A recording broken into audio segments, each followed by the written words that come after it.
Alexander Cole was not a man who inspired casual conversation. At 41, he was the founder and CEO of Cole Dominion Group, a corporate empire stretching across finance, infrastructure, and technology. His face rarely betrayed emotion. His voice carried the steady calm of a weather forecast, accurate, detached, and impossible to argue with. People called him the silent tycoon. Not because he spoke little, but because when he did, conversations usually ended. Alexander lived in a mansion that looked like it had been designed by someone who disliked happiness. High ceilings, sharp angles, furniture arranged with military precision. Even the indoor plants looked nervous, as if they were afraid of being replaced for growing too freely. The house was spotless. Also completely miserable. Ironically, this had nothing to do with dust. Despite his wealth, influence, and an HR department that could recruit astronauts if necessary, Alexander Cole had one ongoing problem he could not eliminate. He could not keep a maid. They never lasted. One quit because the silence was too judgmental. Another cried after Alexander reorganized the pantry by expiration date, alphabetically, twice. One lasted exactly 4 hours before accidentally vacuuming the edge of a priceless Persian rug and fainting from stress. Alexander never argued. He never raised his voice. He simply said one word. Dismissed. And like that, the mansion returned to being clean, quiet, and emotionally abandoned. So when the 23rd applicant that year walked through the front door, Alexander was already bored. He sat in the living room flipping through her file with mechanical efficiency. Name Lena Brooks. Age 33. Marital status, divorced. Notes, good with people. Adaptable. Humor under pressure. Alexander frowned. Humor was not a skill he valued. At that exact moment, a voice echoed from the hallway. Wow. This place looks like it would yell at you for breathing wrong. Alexander looked up. The woman standing there was not what he expected. She wore a simple navy dress, sensible shoes, and carried a worn leather bag that looked like it had seen life and survived. Her hair was tied back loosely, a few strands escaping as if they had given up on discipline. Her eyes were alert, curious, and unmistakably amused. She was smiling. At the house. Alexander cleared his throat. You're early. Lena glanced at her watch. I like to arrive before anxiety kicks in. That was unexpected. You're applying for the housekeeper position, Alexander said flatly. Yes, she replied. And possibly the unofficial emotional support human for this building. Silence dropped like a heavy curtain. Alexander stared at her. I don't recall that being in the job description. She nodded thoughtfully. It wasn't. But this house feels like it's one bad day away from developing a personality disorder. Alexander closed the folder slowly. This woman was either fearless or unemployed for a reason. Sit, he said. She did, comfortably, like someone who had already decided the chair wouldn't attack her. Alexander folded his hands.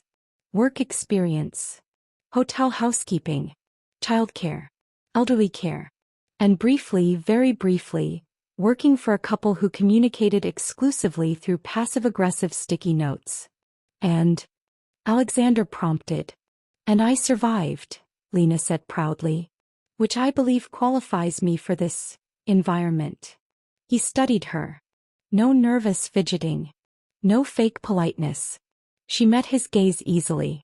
Do you know why the previous staff didn't last? He asked. Yes, Lena said. Online reviews. His brow twitched. There are reviews? Oh yes. My favorite one said, the house is clean but the owner's soul needs airing out. 5 stars for honesty.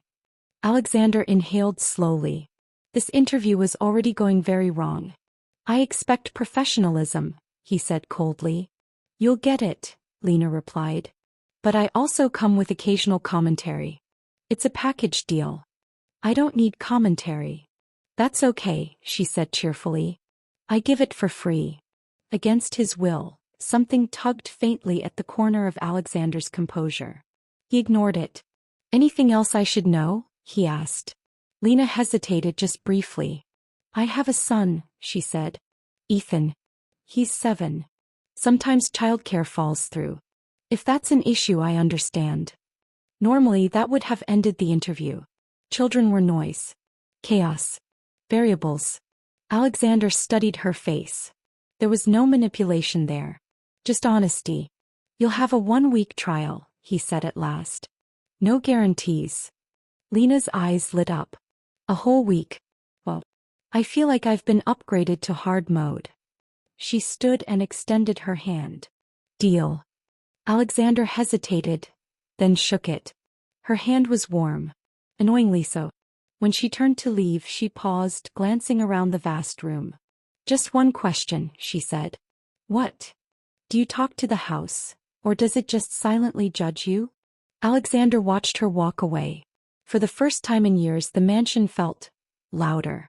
That afternoon, Alexander decided to test her. He always tested them. His study was the heart of the house.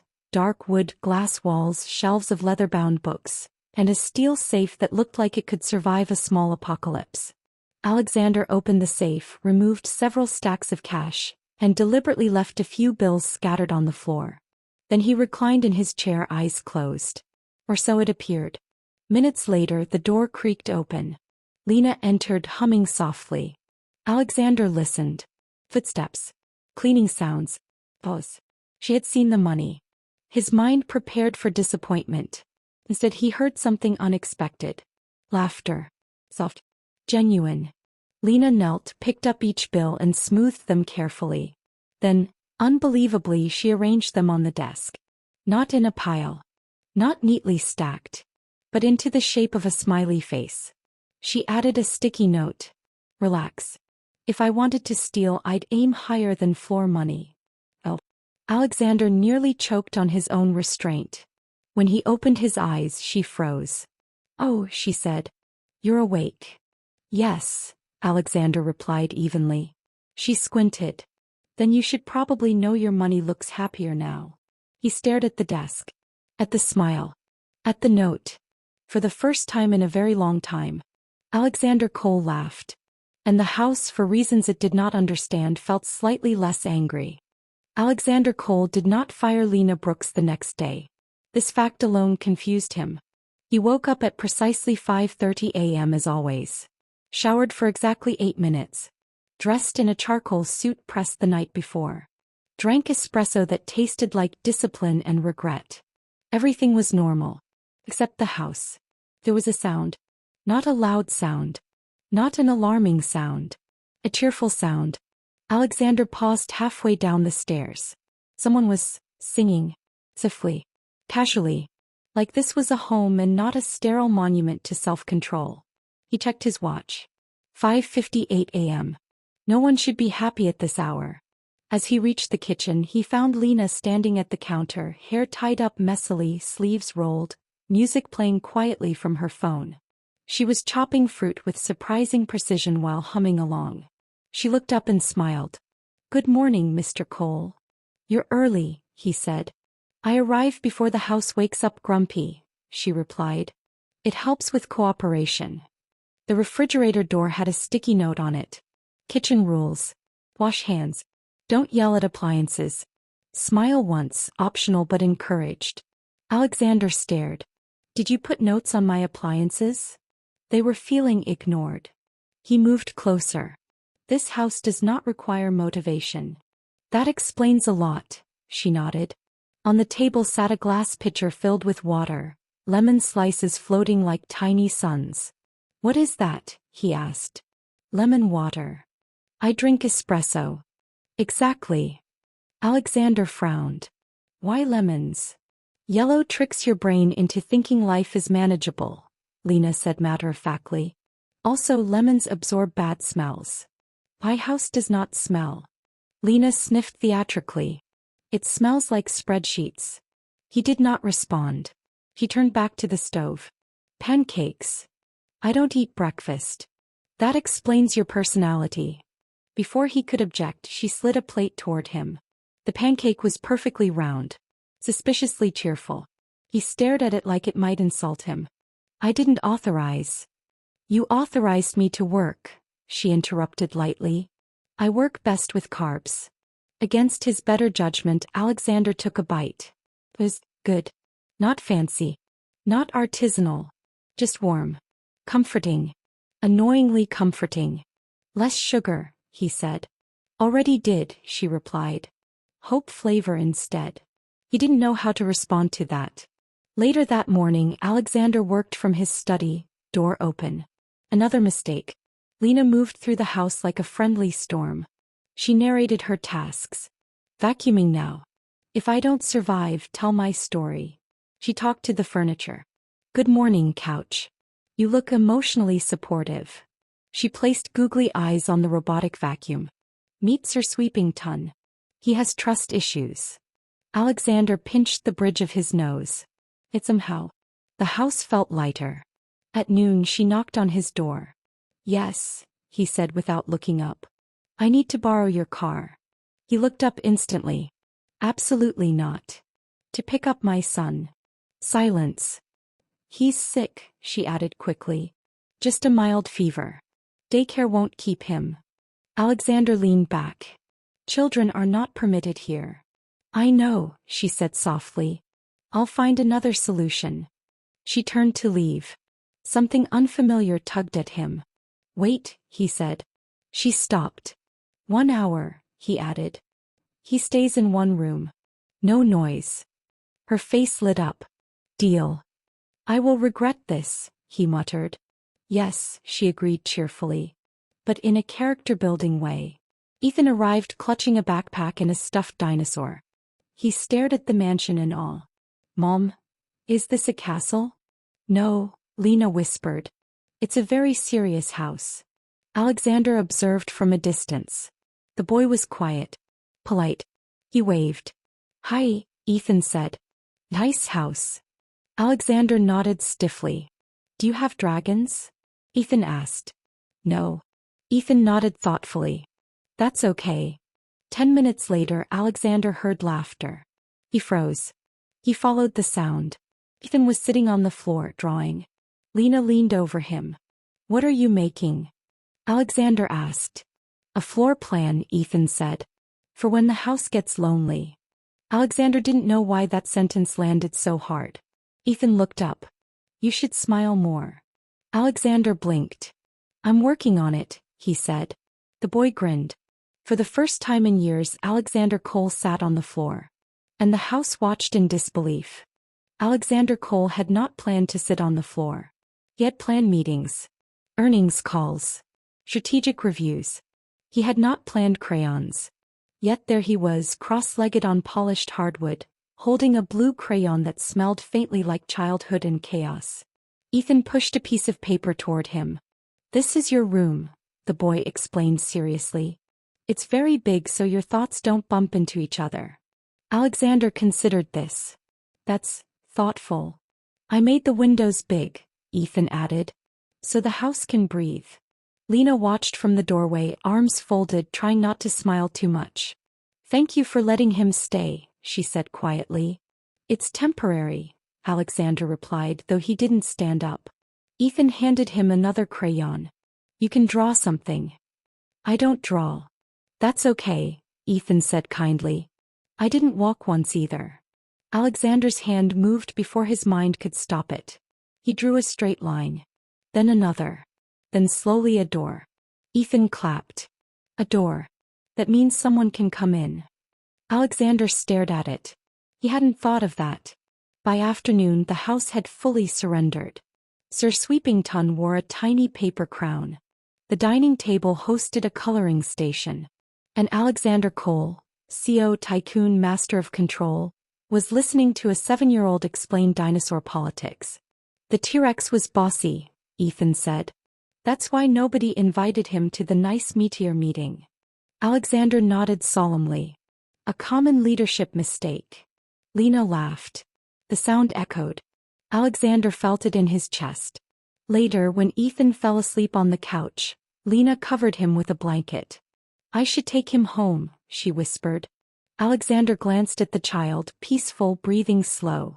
Let him rest, he said. The house doesn't mind. That was new.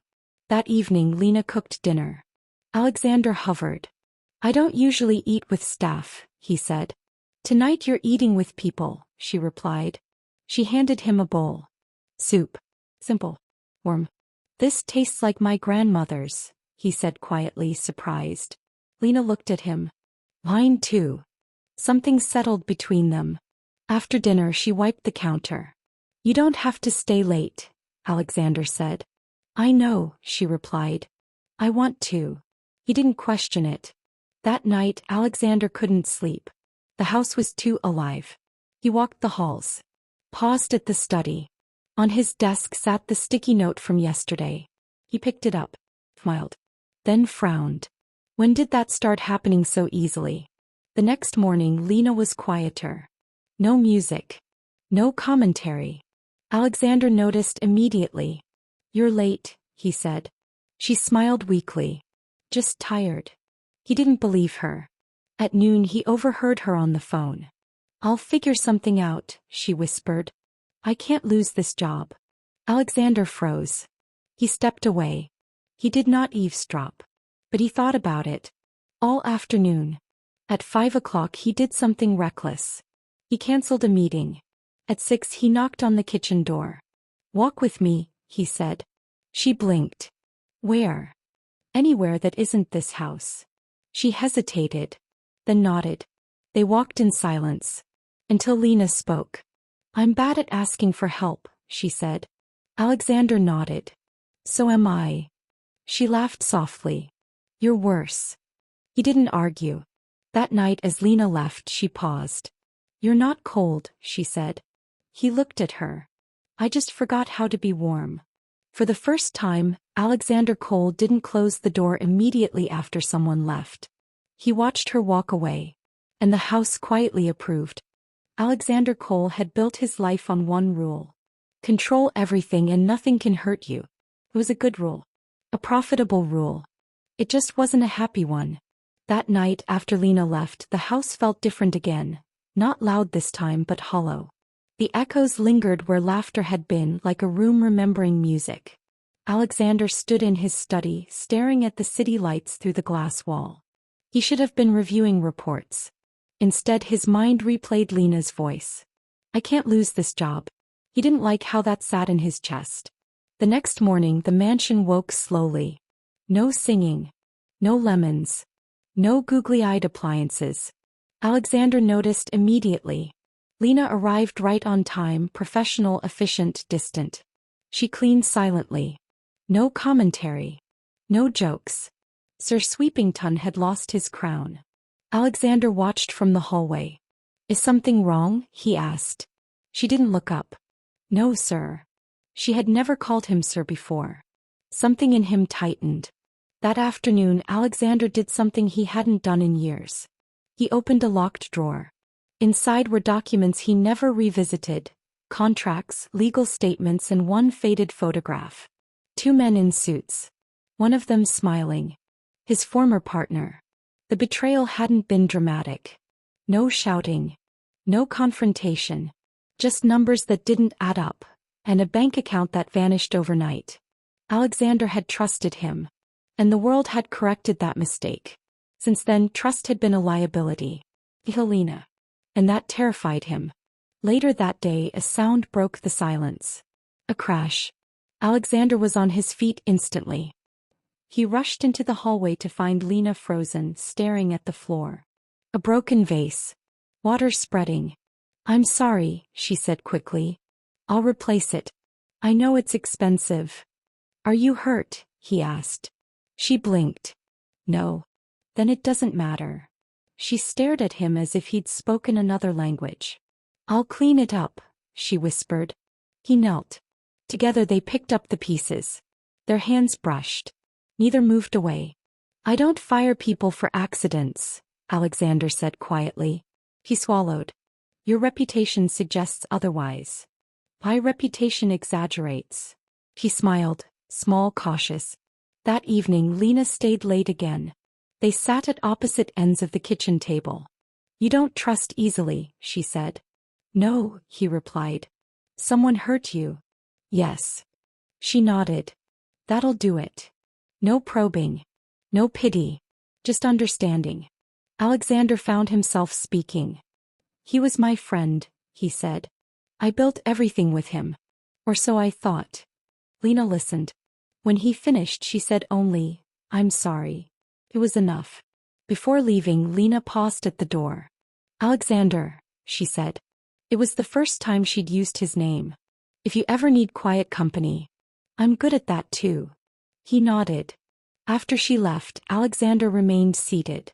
He realized something unsettling. He trusted her. Not completely. But enough. And for him that was dangerous. That night the house didn't feel lonely. Felt patient. Alexander Cole began to notice time slipping. Not in the dramatic way movies described it, but subtly. Meetings felt shorter. Evenings arrived sooner.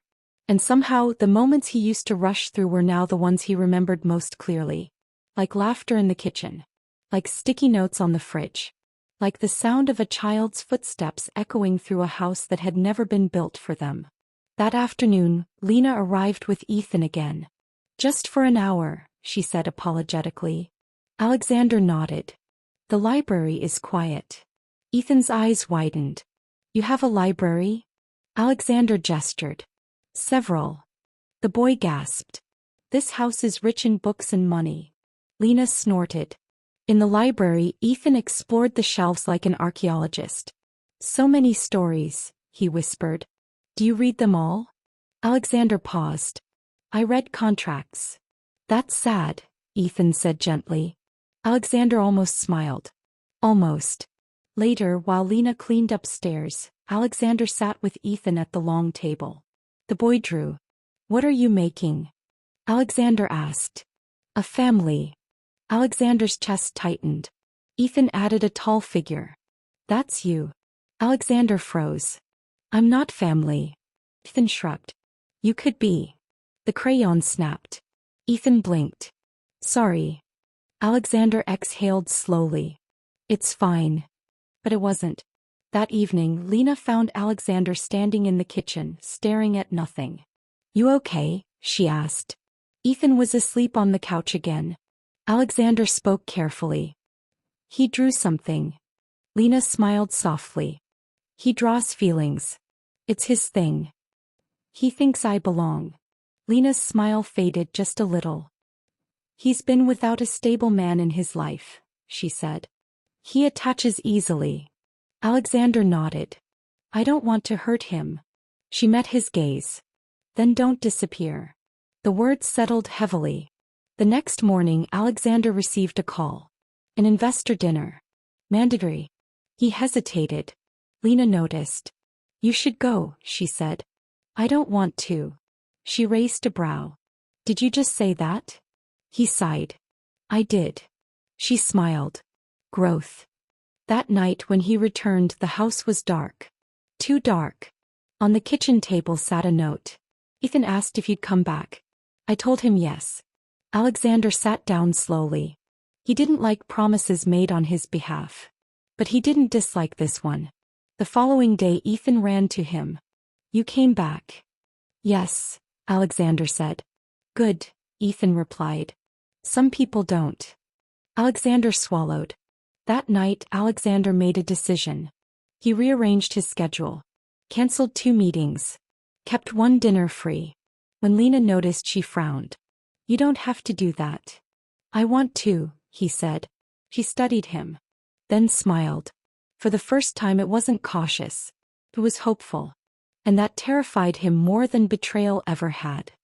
Alexander Cole had always believed that problems stayed where you left them. You locked the door. You controlled access. You decided who mattered. The world apparently had other plans. It began with a phone call. Mr. Cole, his assistant said carefully, the board is concerned. Alexander closed his eyes. About. Your schedule changes. The cancelled meetings. And your housekeeper. Silence stretched. Pie housekeeper, he repeated. There are rumors, she continued. Investors notice patterns. Alexander ended the call without responding. He stood by the window, jaw tight. Patterns had always been his weapon. Now they were being used against him. Downstairs Lena was laughing. Not loudly, just that soft, breathy laugh that made a room feel warmer than it was. Ethan was trying to balance on a throw pillow like it was a mountain peak. Alexander watched from the stairs. This was what the board didn't understand. This wasn't distraction. This was grounding.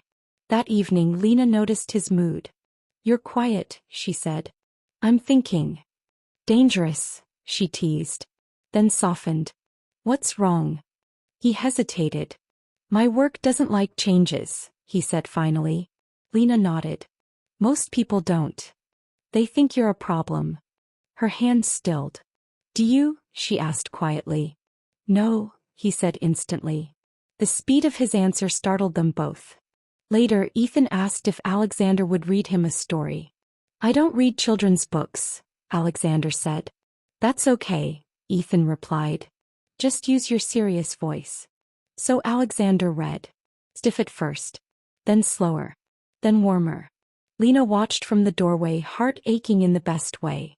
After Ethan fell asleep, Lena and Alexander sat on opposite ends of the couch. "The world you live in," she said gently, "it doesn't leave much room for softness." "It punishes it," he replied.